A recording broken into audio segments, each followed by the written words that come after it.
Good morning, students. Welcome to social science class. Let's revise first chapter in history, the French Revolution. In our previous session, we discussed that the king accepted the demands of the National Assembly.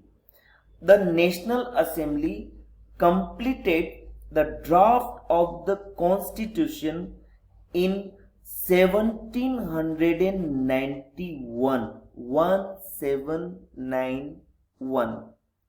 The king is forced to sign the constitution, and ultimately France becomes a constitutional monarchy. Constitutional monarchy means the king is still the head of the state, but his powers have been limited by a constitution. His powers were divided in three institutions: legislature, executive, and judiciary.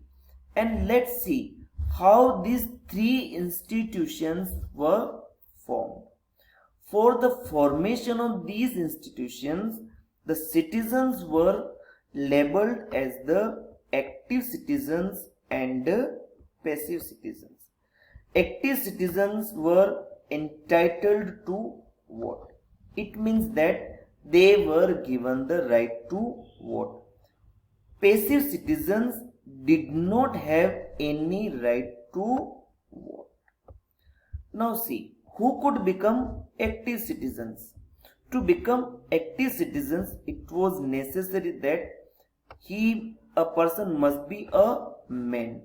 Women were labeled as the passive citizens. So only men above 25 years of age and who paid taxes equal to at least 3 days of laborer's wage, they only could become the active citizens.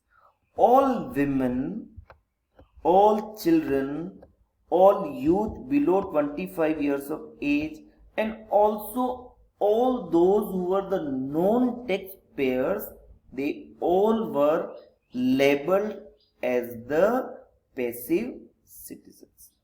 Now then, these active citizens voted to elect a body of electors which consisted of 50,000 men. Who could become the electors? Those who paid more taxes than only those who were entitled to vote. Then these 50,000 men who were known as electors, they again voted to elect 745 members, and these 745 members form the National Assembly. Who could become the members of the National Assembly? The members of the National Assembly belong to the highest bracket of taxpayers. Means those who paid maximum tax, they could only contest the election to become a member of the National Assembly. And this National Assembly worked as the legislature. It means its main work was to make the laws. It had control over the minister also, and it had control over the king also. Means from now onward, king could not do whatever he liked. Even if king was given the veto power. Now veto power means what? It means that National Assembly passes any law, but king could refuse to sign on that by saying veto, means saying no. The active citizens also appointed a judge, means they also formed a judiciary.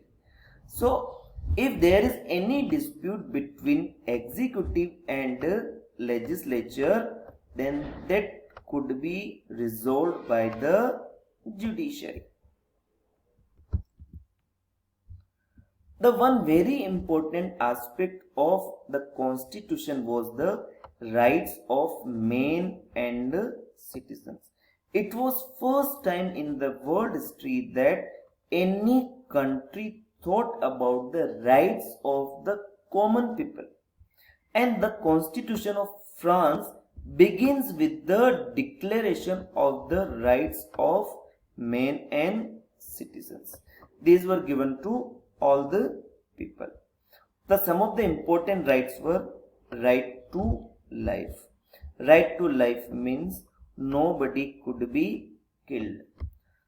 Freedom of speech means people now could write the books, could write articles in the newspapers, could discuss about the political systems and all. They could express their opinion. And equality before law means now justice was for everyone, means everyone was equal before law. And all these rights were declared as or were established as natural and inalienable. Inalienable means what? They cannot be taken back from any citizens. And these rights we also found in the constitution of our country. These rights belong to each human being by birth and could not be taken away. So this was one of the important thing or important step which was taken by the National Assembly, which was later on followed by many countries. We finish our session today here only. Rest of the thing we will revise tomorrow. Thank you and have a nice day.